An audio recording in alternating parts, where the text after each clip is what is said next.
नमस्ते स्टूडेंट्स।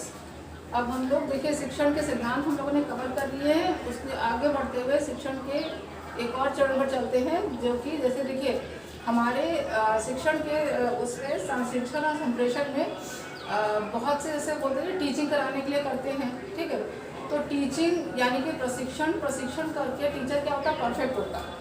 तो आज हम लोग कुछ ऐसी बात करते हैं, कुछ ऐसे कंफर्मेशन की बात करेंगे, जैसे कि बहुत से अनुभव प्राप्त टीचर्स, अनुभव प्राप्त शिक्षक, मनोवैज्ञानिक, बहुत से बड़े समाजशास्त्री, अर्थशास्त्री, तो इनके द्वारा जो भी जैसे शिक्षा शास्त्री, इन्होंने अपने अपने समय में बहुत बड़े बड़े शोध किए और उन शोधों के द्वारा कुछ चीज़ों को दिया, कुछ वक्तव्यों को पेश किया, कुछ फॉर्मूलेज दिए, है ना।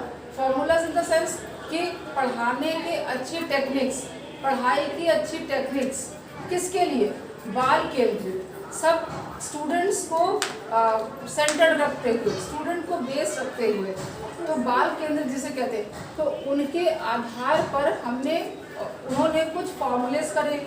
फॉर्मूले को क्या कहते हैं, सूत्र कहते हैं।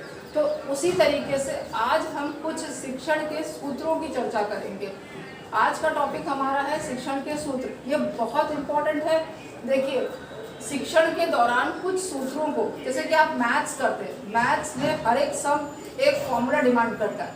जब आप उसी फॉर्मूले से उस सम को करते हैं तभी वो सॉल्व आउट होता है। अगर किसी एक सम का फॉर्मूला दूसरे फॉर्मूले में जोड़ दीजिए तो वो सम हल नहीं होता। उसी प्रकार से शिक्षण के भी कुछ सूत्र बनाए गए हैं कि जहाँ पर उन सूत्रों को आपको प्रयोग करना है, लेकिन उन सूत्रों को कहाँ प्रयोग करना है, कब प्रयोग करना है, कैसे प्रयोग करना है, ये एक शिक्षक की कला होती है शिक्षण के दौरान। तो वही सूत्र वन बाय वन करके आज हम स्टडी करेंगे, ठीक। तो हम सबसे पहले हेडिंग डाल देते हैं शिक्षण के सूत्र, ठीक है। सूत्र, उसमें से पहला सूत्र हम लेते हैं सरल से कठिन की ओर।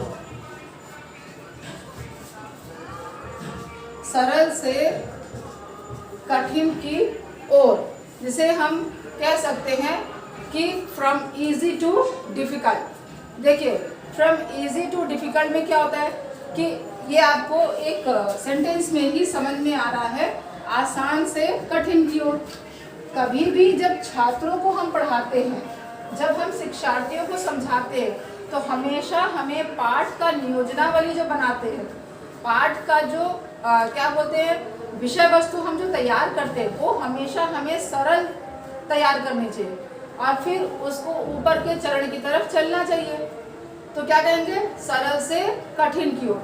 जैसे अगर हम उदाहरण दें कि जैसे मान लीजिए अगर आपको कक्षा में जोड़ या हासिल वाले सवाल समझाने हैं, ठीक है, हासिल वाले सवालों को समझाना है, हासिल वाले सवालों का ही घटाना सिखाना, तो उसके लिए पहले आपको सरल प्रकार के जोड़ और घटाने सिखाने होंगे और उसके पहले आपको गिनती गणना सिखानी होगी कि बच्चों को गिनती गणना आती है कि नहीं।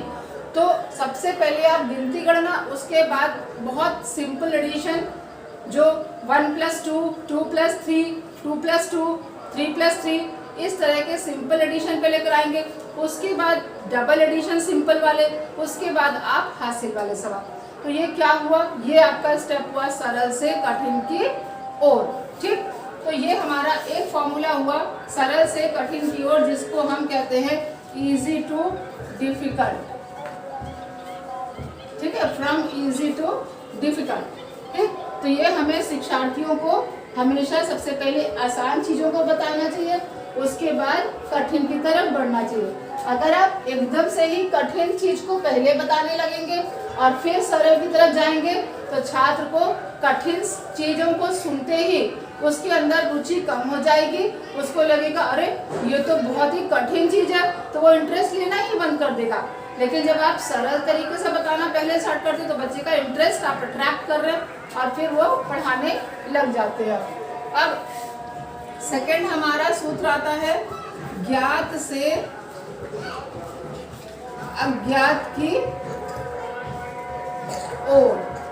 जिसे कहते हैं known to unknown, from known to unknown. ज्ञात जो जानता है बच्चा, अज्ञात जो जानता नहीं है, समझ रहे? मतलब नोन टू अननोन। अब हम उसमें क्या करते हैं, जैसे मान लीजिए आप कोई बात बताना चाहते हैं छात्रों को, कोई बात समझाना चाहते हैं छात्रों को, तो पहले उसका मानसिक स्तर देखते हैं कि आप जो विषय वस्तु उसको समझाने जा रहे हैं उसके प्रति उसको कितनी उसके पूर्व की नॉलेज है कि नहीं। जैसे बहुत से ऐसे विषय होते हैं, बहुत से ऐसे टॉपिक होते हैं उस विषय में जो हर एक क्लास में स्टेप बाय स्टेप बढ़ता है उसका, तो आप उसके उस चीज़ को पढ़ाने जा रहे हैं तो उसके पहले पूर्व ज्ञात कर लेते हैं कि उसको बच्चे को ये चीज़ मालूम है कि नहीं, होता है कि नहीं। उसके बाद आप आगे बढ़ते हैं समझाने के लिए। तो उसी प्रकार से अज्ञात चीज़ को बताने के लिए सबसे पहले आप देखते हैं कि बच्चे को उस टॉपिक से जुड़ी कुछ बातें कितनी मालूम है, पूर्व ज्ञान कितना है, ठीक, उसकी जानकारी आप उनसे ले लेते हैं। जैसे कि मान लीजिए आपको वर्णमाला सिखानी है, ठीक है, वर्णमाला आपको सिखानी है बच्चे को, तो वर्णमाला में आपको सिखाना है कि क ख ग घ पूरा छोटा बड़ा फिर क ख ग सब सिखाना। लेकिन आप सबसे पहले ये देख लेते हैं उनकी जानकारी क्या ले लेते हैं कि आपने कुछ ड्राइंग बनाई सिंगल एक एक करके कि ये बना हुआ है, ये क्या है, तो बच्चा बता देगा उसको कि ये है। फिर आप कुछ फिगर बनाते हैं कि ये क्या है, तो बच्चा उसको बता देगा ये है। तो इस तरह से आप सारे वर्णों की जानकारी एक एक लेते हैं। जब सारे वर्णों की जानकारी लेने पे आपको उत्तर मिल रहे हैं, उसके बाद आप वर्णमाला बच्चों के आगे प्रस्तुत करते हैं, तो वर्णमाला की जानकारी आपको तब मिलती है। तो उसी प्रकार से अगर आप अज्ञात चीज बता रहे हैं, मान लीजिए बच्चे को अक्षर बताने जा रहे हैं, तो अक्षर से पहले बच्चों का क्या करेंगे, आप शब्दों का वर्णों का ज्ञान ले लेंगे कि वो उसको मालूम है कि नहीं। इससे क्या होता है, इससे पढ़ाने की क्रिया जो होती है वो आपकी थोड़ी सी सरल हो जाती है। जहाँ पर आपको उसको न जानने वाली चीज़ों को जानने वाली चीज़ों से उठाकर लाकर उसको ज्ञात करवानी है, ठीक है। तो ये क्या आधारित होता है, ये पूर्व ज्ञान पर आधारित पाठ होता है कि कोई भी चीज़ आप पाठ योजना बनाते हैं तो वो इसी आधार पर बनाते हैं कि हाँ बच्चे को कितना ज्ञात है कितना भी नहीं ज्ञात है। ये चीज़ आप उससे ऑब्जर्व कर लेते हैं और फिर उसको पढ़ाते वक्त बताते हैं। तीसरा हमारा आता है स्थूल से सूक्ष्म की ओर। स्थूल मतलब क्या होता है, देखिए बड़ा, सूक्ष्म मतलब क्या होता है, छोटा। एक होता है माइक्रो टीचिंग, एक होता है मैक्रो टीचिंग। माइक्रो छोटा छोटा कण, ठीक है, जो छोटे पैमाने की टीचिंग होती है। मैक्रो जो फुल पूरा 1 घंटा 45 मिनट 35 मिनट जो क्लास में कंडक्ट किया जाता है। स्थूल से सूक्ष्म की ओर। अब यहाँ पर क्या बात आ रही है कि बच्चे को सबसे पहले स्थूल बातों को बच्चा देखता है, उसके बाद उनकी सूक्ष्म बातों को देखता है। शैशवावस्था जो होती है हमारी, जो बालक की शैशवावस्था होती है वो हमेशा स्थूल चीज़ों को ऑब्जर्व करती है। जैसे कि फॉर एग्जांपल आप सामने जब उसको गाड़ी दिखाते हैं तब आप उसको बताते हैं कि ये कार है कार है कार है, तब वो उस चीज़ को देख के ऑब्जर्व करके बताता है कि हाँ कार है। वो क्या हुआ, वो स्थूल चीज़ है। अब सूक्ष्म की चीज़ क्या है, जब आप उसको बिना दिखाए चीज़ों को कह रहे हैं कि हाँ टायर होता है, कार में 4 टायर होते हैं, कार में ये होता है, जीप में ये होता है।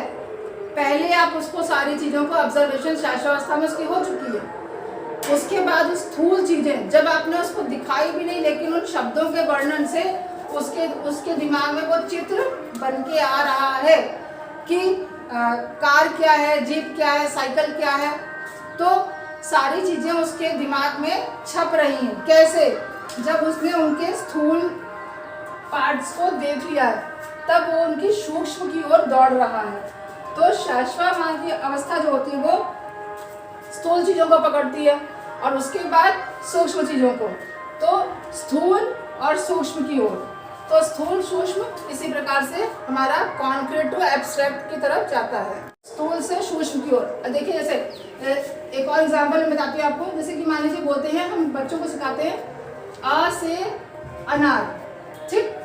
अब स्थूल और सूक्ष्म, देखिए आपने बोला आ से अनार, बच्चा समझ गया, लेकिन समझा कब, आपको याद अगर हो तो बच्चे की जो सबसे पहले बुक जो लॉन्च होती है, जो आप बच्चे को पकड़ाते हैं, उसमें फिगर बहुत बड़ा बना रहता है और यहाँ पर लिखा रहता है छोटा, या यहाँ पर लिखा रहता है छोटा, या यहाँ पर बड़ा सा एक पन्ने पे लिखा रहता है लेकिन बच्चे को चित्र देख कर ही समझ में आ जाता है कि ये आ से अनार है।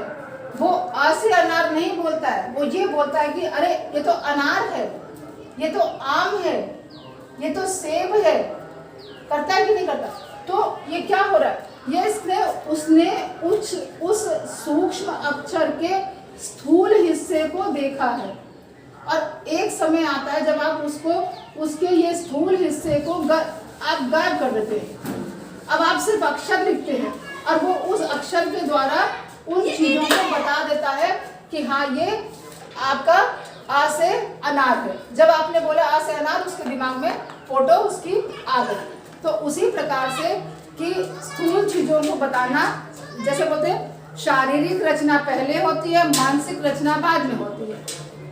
आउटर पार्ट सबसे पहले होता है और इनर जो पार्ट होता है वो धीरे धीरे डेवलप होता है, जिस प्रकार से उसका विकास, जिस हिसाब से वातावरण के अनुकूल उसको विकास मिलता है।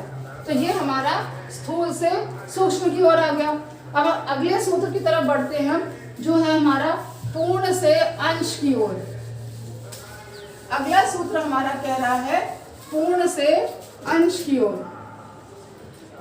पूर्ण से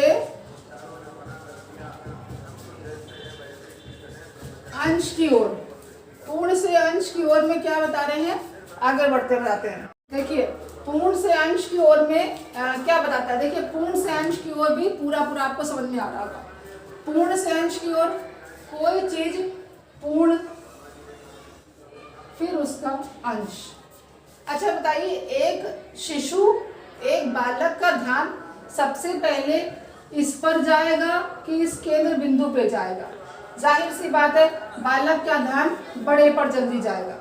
जिस प्रकार से दूर खड़ा पेड़ बालक को पहले नजर आता है और बाद में आप उसको चर्चा करिए कि ये शाखा है, ये कली है, ये फूल है, ये पत्ती है, ये फल है, ये सब बाद में बातें आती है। पहले क्या था, पहले उसको बड़ा सा एक पेड़ नजर आया।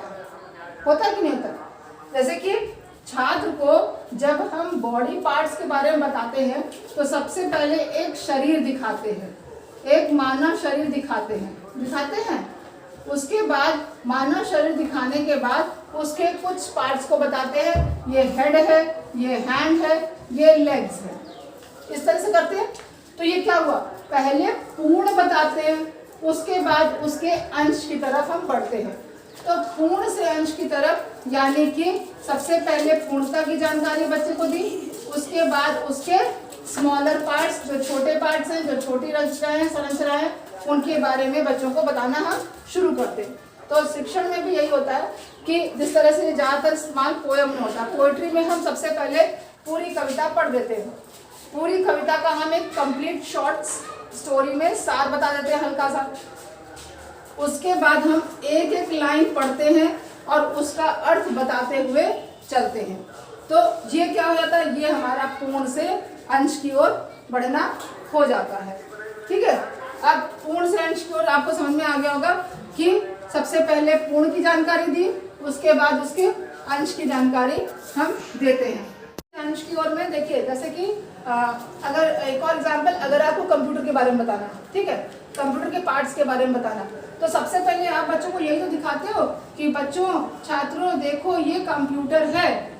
बच्चे ने देखा, हाँ, अब उसके पार्ट्स के बारे में बताओगे कि ये मॉनिटर है, ये सीपीयू है, ये आपका माउस है, ये फला फला, ये कीबोर्ड है। आप सारी चीजें उसके बाद बताते हैं, पहले छात्रों को नहीं बताते कि ये कीबोर्ड है, ये सीपीयू है, ये माउस है ना। सबसे पहले आप दिखाते हैं ये कंप्यूटर है। तो पूर्ण दिखाया, उसके बाद उसके अंश पे हम चल रहे हैं। तो मैं इन सूत्रों को बता रही हूँ, ये सूत्र शिक्षण के इसलिए बनाए गए कि और देखिए हर एक सूत्र हर एक टॉपिक पर यूज नहीं करेंगे। हाँ, एक पर्टिकुलर टॉपिक के लिए एक पर्टिकुलर सूत्र होगा, उस सूत्र के द्वारा आप उस चीज को समझाएंगे तब वो परफेक्ट होता है। कोई भी सूत्र कहीं पर भी सेट नहीं होता है, ये ध्यान रखिएगा। अगला देखिए, अनिश्चित से निश्चित की ओर। अनिश्चित से निश्चित की ओर कहने का मतलब है कि बच्चे का जो अनिश्चित ज्ञान है उसको निश्चित की तरफ ले जाइए। उदाहरण के लिए मैं बताती हूँ फिर से आपको, जैसे मान लीजिए कुछ ऐसी चीजें होती है कि जिनके बारे में बच्चे को आउटर नॉलेज होती है। जैसे मान लीजिए बोलते हैं ये तोता है, ये कौवा है, ये चिड़िया है, ये ईगल है, मतलब चील है, ये बाज है, ये कुत्ता है, ये भैंस है, सबको मालूम है, बहुत हद तक बच्चों को मालूम है। लेकिन जब आप इनकी चर्चा करेंगे कि इनकी बोलियों की चर्चा बताइए, बोली किसकी कैसी है, ठीक, फिर आप पूछते हैं कि किसका घर कैसा होता है, किसका घोंसला कैसा होता है, किसका खान पान कैसा था, कौन क्या खाता है, तब बच्चा फंस जाएगा। जब आप कंप्लीट जानकारी किसी एक पक्षी या एक पशु के बारे में देते हैं तो वो क्या होता है, वो उस पक्षी या पशु का आप कंप्लीट नॉलेज उस छात्र तक पहुंचा रहे हैं। तो इसको क्या कहेंगे, अनिश्चित से निश्चित की ओर। छात्र को अनिश्चित ज्ञान था, उसको उसके बारे में आपने निश्चित ज्ञान उपलब्ध करा दिया कि अभी तक उसको सिर्फ इतना मालूम था ये तोता है, लेकिन अब क्या, तोते की बोली, तोते का घर, तोते का खाना पीना, आपने तोते की कंप्लीट जो नॉलेज थी वो छात्रों तक पहुंचा दी। ये हमारे कुछ सूत्र है, मैंने 50% आज कवर किए हैं और 50% नेक्स्ट क्लास में कवर करूँगी। तो इन सूत्रों को आप फिर से एक बार देखिएगा, जो आज हमने बताए हैं उसको फिर से थोड़ा सा लीजिएगा, समझिएगा, और जो ना समझ में आए हो इनमें से सूत्र उनको प्लीज़ कमेंट बॉक्स में डाल दीजिएगा। कल की क्लास में मैं कंटिन्यू करूँगी। प्लीज़ लाइक एंड सब्सक्राइब और शेयर।